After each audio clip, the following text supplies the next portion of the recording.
Amis des colis de fans, bonjour et bienvenue dans le 13e épisode de cette série. Ouh là là, 13, heureusement que je suis pas superstitieux, ça porte malheur. Et j'ai reçu dernièrement, on va dire, deux colis de fans qui sont très différents. Alors je vais pas faire tout dans une seule vidéo, hein, mais j'en ferai d'autres. Il n'y a rien qui urge. Et aujourd'hui, je vais vous montrer un colis que m'a envoyé Christophe. Alors Christophe, on va dire que c'est un récidiviste. C'est pas la première fois que il me donne comme ça du matériel. Et aujourd'hui, il m'a vraiment gâté encore une fois. Et on va voir qu'il y a des trucs qui sont super intéressants et qui en même temps me permettront de traiter d'autres sujets de vidéos qui, je pense, pourront vous intéresser. Alors, on va regarder un petit peu ce qu'il y avait là-dedans. Bon, je prends tout un petit peu dans le désordre. Alors, il y avait cette grosse bobine de fil d'une marque bien connue de câbles qui s'appelle Abia. Et bon, voilà, on peut voir, c'est du fil à wrapper ici. Et ça, ça me sert énormément. Comme je l'ai déjà montré dans mes protoboards, hein, j'utilise énormément ça. Donc là, avec une bobine comme ça, je pense qu'il y en a quand même pour... voilà, il y avait 1000 mètres, 1 kilomètre. Avec ça, je pense que je suis tranquille pour quelques années. Alors, il y a aussi ça. Ça, c'est aussi un truc qui est vraiment super intéressant. Alors, qu'est-ce que c'est? C'est un transfo dit torique. Alors on va regarder ça un petit peu en détail, parce qu'il y a aussi son kit de montage. Et pareil, c'est aussi une marque qui est très très connue, hein, Supretor. C'est une marque d'ailleurs qui est ancienne. Je sais pas si elle existe encore, mais enfin du moins qui est très ancienne, hein, parce que je me rappelle, dans la boîte où je bossais, j'en utilisais déjà ici. Et là, on voit que voilà, c'est 2 x 110, et en secondaire, il y a 9 volts, 15 volts, 15 volts, 160 VA. Ici, alors, bon, par contre, il n'y a pas la doc, mais bon, je pense que je devrais retrouver assez facilement le brochage. Et voilà, un beau transphotonique. Moi, je rappelle que les transphotoniques ont comme avantage, c'est qu'ils sont beaucoup moins rayonnants. Enfin, ils ont plusieurs avantages. Enfin, le principal, c'est qu'ils sont beaucoup moins rayonnants que, on va dire, les transfos classiques. Et comme on peut le voir, là, il est livré avec son système de montage qui consiste en 2 flasques ici de caoutchouc qui sont pris en sandwich entre ces 2 coupelles et le tout monté par ce boulon. D'ailleurs, j'en profite pour dire, hein, il y a quelqu'un une fois qui me disait qu'il ne fallait surtout pas utiliser de boulon métallique à l'intérieur. Encore une fois, si, on peut tout à fait le faire. Le flux dans un transphotonique, il est à l'intérieur du tore, justement. Il n'est pas extérieur. C'est justement un de leurs avantages, c'est qu'il rayonne. Donc on peut tout à fait faire ça. Donc il faut à tout prix mettre ces trucs plastiques, parce qu'il ne faut pas trop les serrer. Si on les serre trop, à la limite, ça peut les casser. À l'intérieur, c'est une grosse ferrite. Si jamais elle se casse, là, le transfo est mort. Donc faut y faire attention. Enfin voilà, faut monter ça comme il faut. Et ça, voilà, ça c'est un transfo qui me servira certainement. Pour un seul truc. Et c'est assez lourd. Hein. Alors il y avait ce sac. Alors dans ce sac, il y a quoi? Il y a ces trucs-là. Alors je sais pas exactement bien compris ce que c'était. Ça ressemble à des... On va dire, apparemment c'est une ventouse. Voilà, avec cette espèce de soufflet. Alors je sais pas exactement à quoi ça sert, honnêtement. Si quelqu'un sait, qu'il le mette en commentaire. Enfin voilà, donc à la limite ça peut peut-être servir d'amortisseur. Moi je le vois plutôt comme ça, mais honnêtement je suis pas sûr de savoir ce que c'est. Et il y a plein de potentiomètres, hein, aussi des potentiomètres de Ohmic, hein, c'est une marque qui est très connue. Et voilà, hein, des différents potentiomètres. Manifestement, il y en a qui sont utilisés, mais il y en a qui ont l'air d'être neufs, hein, dans la mesure où voilà, on voit qu'il n'y a pas de soudure sur les pattes. Et comme on peut voir, c'est des potentiomètres dits étanches, hein, c'est-à-dire ils sont complètement fermés. Et ça, c'est plutôt bien, enfin, c'est vraiment des bons potentiomètres. Alors il y avait toutes ces petites cosses, alors ça c'est assez super, parce que j'en avais pas du tout des si petites que ça. Et c'est toujours intéressant. Voilà, pour pouvoir mettre sur des borniers, des trucs comme ça, des cosses là à sertir. Donc ouais, c'est bien la première fois que j'en vois de ce modèle là des sites. Alors après il y avait un sac avec différentes choses. Ici on peut voir des diodes, des MR821, c'est de la diode 5 ampères 100 volts, hein, voilà, la diode de puissance. Donc ça c'est pareil, hein, c'est vraiment d'usage très courant. Il y avait ces ampoules. Ces espèces d'ampoules là qui étaient faites pour aller, alors ça c'était surtout pour aller dans les vieux indicateurs un peu genre PTT, hein, des voyants. Alors c'est marqué dessus, là, c'est des 60 volts. C'est vrai que c'est une tension un petit peu élevée. Honnêtement, je sais pas ce que je vais en faire. Enfin, pourra toujours servir. Il y avait ce genre de prise. Alors ça, bah, c'est évident que ça sert tout le temps. Et c'est vrai que souvent, ces prises-là, on les a sous forme de cordon tout fait, mais des fois, ça peut être pratique de les avoir sous forme de prise à monter, ce qui permet de les mettre sur un fil ou exactement ce qu'on veut. Ces petites matrices de LED. Donc ça, c'est pareil. C'est des matrices. Donc là, c'est manifestement une 5x8. Et bah ça se pilote très bien avec un Arduino, un truc comme ça. Alors il y avait ce sac qui contient ce qu'on appelle des SSR. Alors, je vous en ai déjà parlé, c'est ce qu'on appelle des Solid State Relay. C'est-à-dire que c'est des relais, mais je veux dire, qui ne sont pas électromécaniques, et qui généralement ont en entrée une LED et en sortie un triac, hein, généralement, qui commute ou pas au zéro. Alors ça, je pense que je ferai une petite vidéo là-dessus à part. Pourquoi? Parce que j'ai eu beau chercher partout, j'ai pas trouvé le datasheet. Ça veut dire que je sais que c'est des Solid State Relay, vu que c'est marqué dessus, et c'est à peu près tout ce que je sais. Et je vous montrerai comment, justement, partant d'un truc comme ça inconnu, eh ben, on arrive à en déterminer certaines caractéristiques, ce qui me permettra de les utiliser, parce que si on ne sait pas ce que c'est, sinon c'est pas utilisable. Il y avait d'autres ampoules, là c'est des petites ampoules 12 volts. Donc ça c'est pareil, ça, pour le coup, ça sert toujours aussi. Ce genre de domino, là, tout à fait industriel. Là, ce rail, on peut monter comme on veut. Ça c'est sympa aussi. Alors il y avait quelques prises comme ça, hein, des Canon, mais on voit que c'est plus que de la DB25, hein, c'est de la DB je sais pas combien, parce que j'ai pas compté. Et enfin, je rappelle que Canon, hein, ils font des tas de prises comme ça. Hein. Alors, elles ont été très popularisées parce que c'est ce qu'il y avait sur les anciens PC pour les ports parallèles et séries. Il y avait en 25, les DB9. Là on peut voir un connecteur un petit peu moins courant, c'est toujours du Canon, mais c'est du Canon à 3 rangées. C'est vrai qu'on voit ça un peu moins souvent. Là, on voit que ça fait un sacré nombre de contacts. Et alors là, voilà, typiquement, on a un connecteur dit à wrapper. Donc, je vais vous faire une petite démo de wrapping, tiens, parce que ça se trouve, il y a des gens qui ne connaissent pas.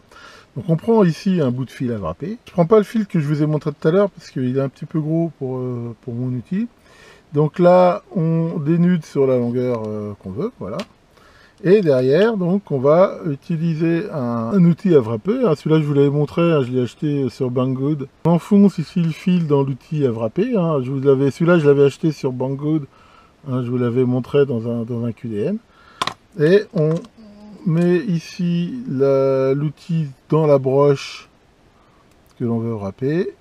Alors, on bloque le fil si possible.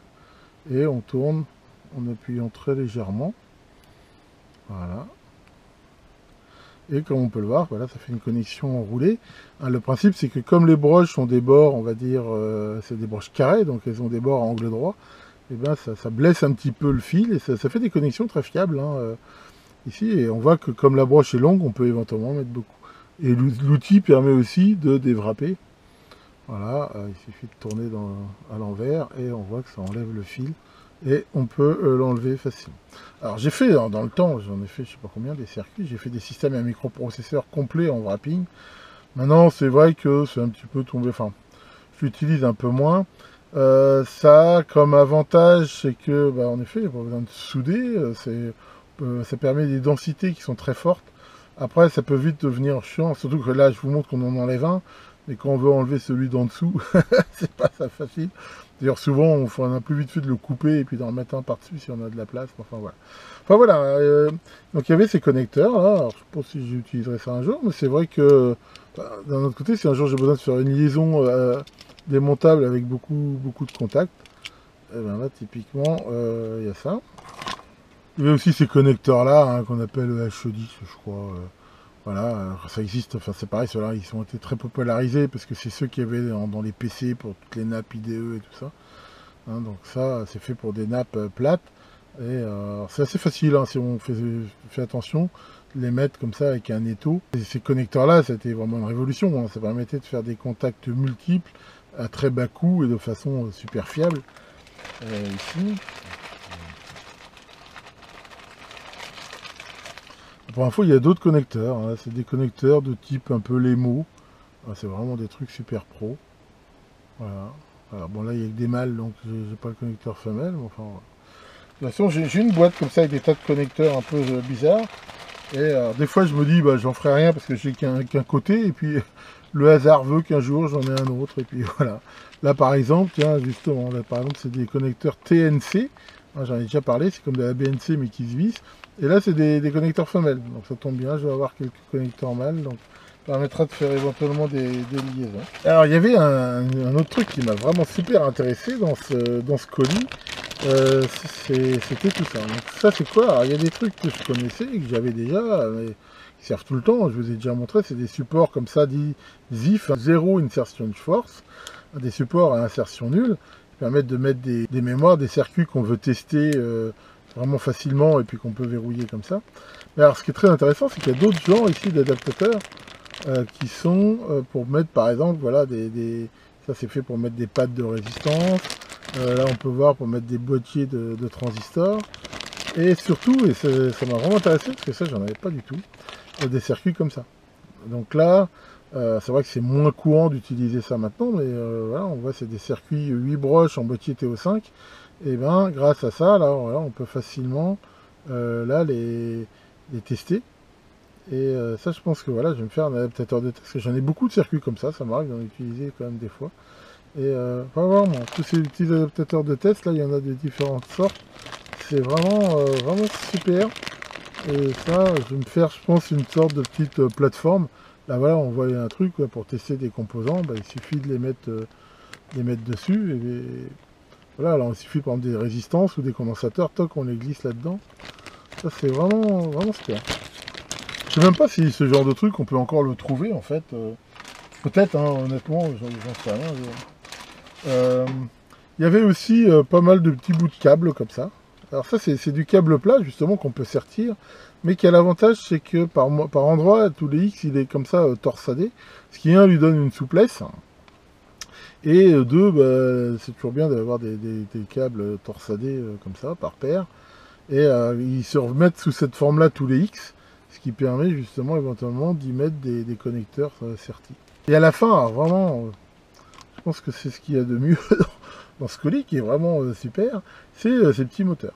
Alors ça c'est quoi? C'est des petits moteurs électriques qui ont derrière des trains de réduction épicycloïdale et donc qui vont permettre d'avoir un couple très important, hein, bien sûr avec une vitesse assez faible.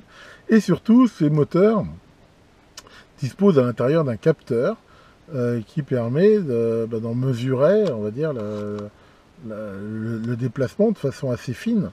Donc ça, c'est vraiment idéal pour faire des robots, des trucs comme ça. C'est une alternative au moteur papa.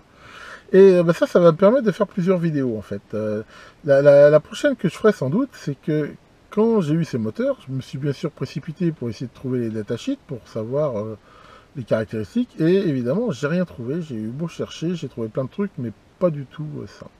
Donc l'idée, c'était de se dire, quand on a un moteur comme ça, comment on détermine le câblage et comment on détermine le câblage du capteur qu'il y a dedans, et si possible, sans tout bousiller. Parce que le capteur, je ne sais pas comment il est fait, mais je veux dire, potentiellement, si c'est par exemple une LED, si on met du jus dessus en sens passant, on peut vite la cramer.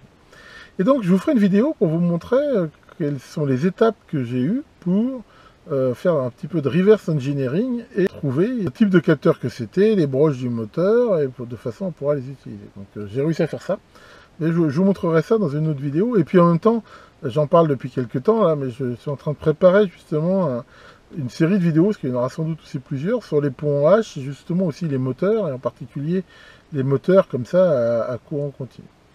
Donc ça, en même temps, c'est des moteurs vraiment d'excellente qualité, hein, c'est vraiment du haut de gamme, hein, c'est vraiment sympa. Voilà pour cette 13e édition de Colis de Fan, et vraiment, comme on peut le voir, hein, vraiment un colis vraiment super sympa. Donc encore une fois, merci beaucoup à Christophe hein, de m'avoir envoyé ça. D'ailleurs, je réponds parce que quelqu'un une fois m'avait posé la question quel était l'intérêt de cette série. C'est pas vraiment comme un QDN. Un QDN, je vous montre ce que j'achète parce que éventuellement ça peut vous donner des expériences pour que vous en profitiez aussi. Ici, c'est souvent du matériel qui est plutôt, on va dire, un petit peu vieux, obsolète. Et c'est vrai que malheureusement, s'il y a à l'intérieur des choses qui vous intéresseraient, c'est pas forcément toujours disponible ou facile à trouver. Maintenant, l'idée, c'est plutôt un petit peu dans mon idée de série de composants de légende. L'idée ici, c'est justement de de partager un petit peu cette culture électronique, on va dire. Et souvent, justement, soit ça rappelle des souvenirs à certains, ou bah, ça leur apprend des choses, donc justement, on ne voit pas toujours forcément. Et je vous ferai d'autres vidéos, justement, qui vous montrera un petit peu comment, des fois, quand on a des composants sur lesquels on n'a pas de datasheet ou peu d'infos, comment on peut retrouver. Donc là, je pense qu'il y a sujet à faire, comme j'ai dit, sur le moteur, sur le solid state relay, et je pense aussi sur le transfo. Le transfo, c'est intéressant. Là, on voit que c'est un transfo. Il y a juste marqué les tensions et rien d'autre. Donc là, je pense que ça sera une occasion aussi de faire une sorte de travaux pratiques, de montrer comment, à partir d'un transfo inconnu, eh ben, on peut en déterminer quels sont les enroulements, quels sont éventuellement même les rapports de transformation. En limite, on se le fera en faisant même si on n'avait aucune information. Et tiens, salut Caroline. Oh Caroline, comme si tu savais comme je t'aime. Quand je te vois, j'oublie tout. Comment? Tu t'appelles Pincette? Ah bah oui, tu vois, comme je te le dis, j'oublie tout. Oh la gaffe. Bon, bah on est tous ici sous la canicule et ici on n'y échappe pas. Mais je pense qu'on a encore de la chance, hein. Il y en a qui sont beaucoup plus caniculés que nous, on va dire. Mais là, dans le labo, mine de rien, il fait quand même 31 degrés. Et c'est chaud. Alors, en même temps, j'ai coupé le ventilo là parce que bah, je voulais pas que ça y fasse du bruit. Et c'est sûr que je vais m'empresser de le remettre. Donc bah, j'espère que ça va pas durer trop longtemps parce que c'est vrai que c'est malheureusement pas très agréable. Donc voilà, hein, que l'affreux BBQ démon des canicules vous fasse pas trop cuire. Et à très bientôt pour de nouvelles vidéos.